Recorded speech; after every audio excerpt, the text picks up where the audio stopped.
Robert Fisk, if we go back a little bit in history, 2001, September the 11th, then you're flying quietly in an airplane above the ocean, and suddenly the world changed. Well, did it change? George Bush said it changed.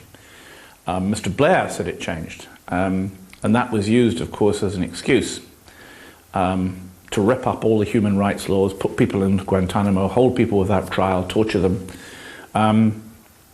They used bin Laden's attack to rip up all the finest legislation to protect us as human beings, which was put through courts and the International Red Cross and enshrined in covenants of the United Nations since the Second World War. My attitude to that is I will not let 19 Arab murderers change my world, and nor should you, and nor should Bush and Blair have tried to do so. Shame upon them. Did you know immediately this is the signature of bin Laden? Yeah, I thought so. You know, I was on the plane, and I know many of the crews because I do this trip all the time, Beirut, Paris to, or Beirut, Brussels to New York and other places in the US. And I was talking on the phone to London, the satellite plane's phone, and they were telling me a plane has hit the World Trade Center. Tragedy. And then two planes, not a tragedy, attack. And then we heard about the Pentagon, and I went up to the crew at the front of the aircraft and I said, you know, you better tell the captain. I knew him actually, Captain de Boer. And he came back and said, Robert, what is it? And I said, look, you better know there's 3 planes crashed into buildings in the US. There's Pentagon, 2 into the World Trade Center. I kept calling it the Free Trade Center. I was not concentrating properly. And then we heard about the 4th plane in Philadelphia, which crashed. And it was obviously this was an attack against the United States. And one of the chief stewardess said, how many planes were there? And I said, 4 so far. And she said, there must be others. Where did they come from? And we didn't know then that they were domestic flights from Newark, Boston, and so on. They could have come from Latin America or Europe. And the chief purser and I looked at each other. I knew him, you see, and we decided we'd go around the plane together and see if we could spot the passengers we didn't like, in case they were also 9/11 people. Really? We walked around the aircraft, and I found 13 people I didn't like, 4 of them in business class. He found 14, including my 4. And of course they were Muslims, weren't they?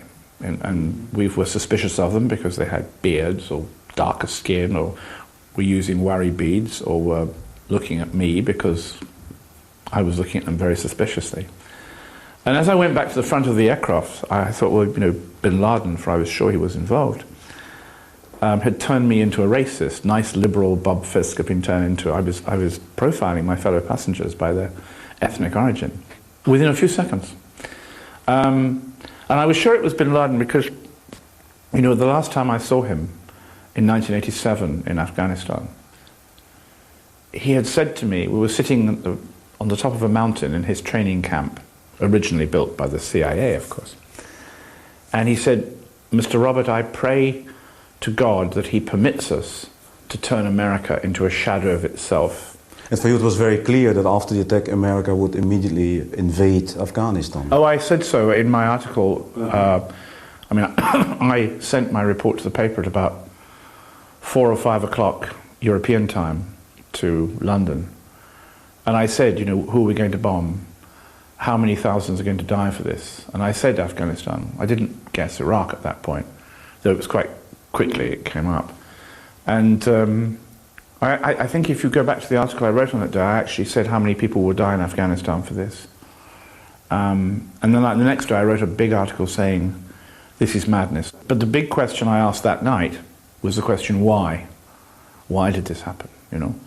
And it was very interesting because I was on an Irish radio show, and I was on with a well-known Boston academic, right-wing, well, he thinks he's left-wing, Alan Dershowitz, extremely venomous comments. Mr. Fisk, you asked the question why. That's to be pro-terrorist. That's to be anti-American. And to be anti-American, that's the same thing as being anti-Semitic.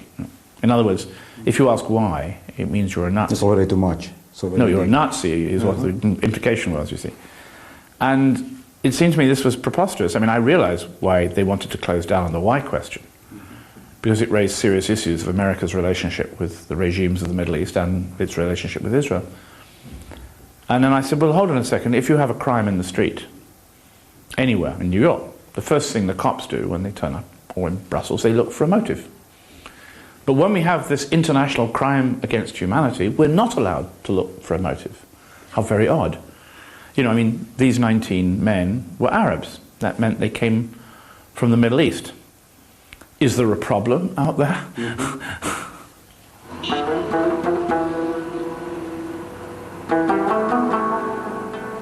The story is always what we've been told. Okay, the Americans come there and they want to bring democracy. They will bring... Oh, we always want to bring democracy. Oh, we love bringing democracy to the Muslim world. And we always arrive with our horses and our swords and our Apache helicopters and our Humvees and our Abrams M1A1 tanks, you know. We love to bring them democracy. So, you know, when Napoleon invaded Egypt in the 18th century, the French expedition, he issued a declaration to the people of Cairo that he was coming to liberate them from the Ottoman pashas. When the British invaded Iraq in 1917 during the First World War, and the First World War was partly fought to destroy the Ottoman Empire, General Angus Moore, the British commander, issued a proclamation to the people of Baghdad. I've got an original copy in Arabic and English.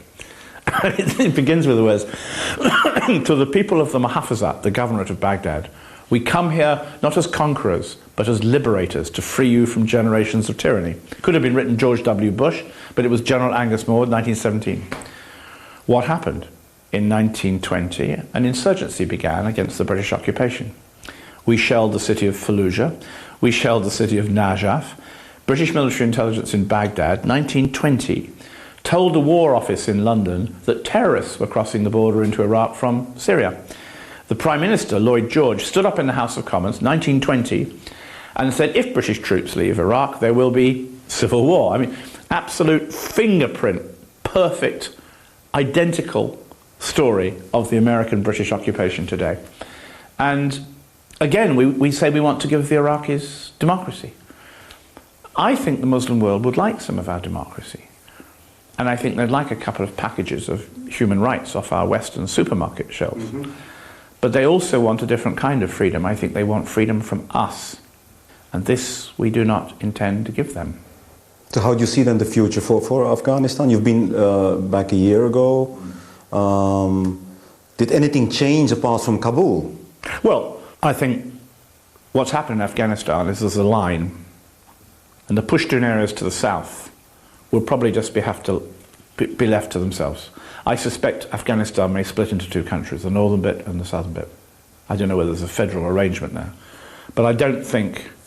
You can't go into Kandahar and fight the Afghans and say, you've got to have our democracy and we're going to shoot down all the terrorists. And I was saying the other day in America, I was talking to a big audience, I said, you know, most governments tell lies when they go to war because they want the people to come in on their side. Weapons of mass destruction in Iraq, links between Saddam and Al-Qaeda. But Afghanistan and Iraq, these are the first wars I've covered in which the governments frame their policy according to their own lies. I mean, to lie to the people is normal, but to persuade yourself that your lies are the truth, this is something ideologically I've never seen before. Because these are ideological wars. Well, we claim they are. We're still pretending and basing our principles in Iraq on the basis we've come to free these people and help them. But we've gone for oil. I mean, don't tell me if the chief export of Iraq was asparagus or potatoes, that the 82nd Airborne would be in Mosul and the US Marines would be in Anbar province. They would not. I promise you this, you know. That's why we took so long to get involved in Bosnia. You know, no oil. They had plenty of asparagus, probably, but no oil.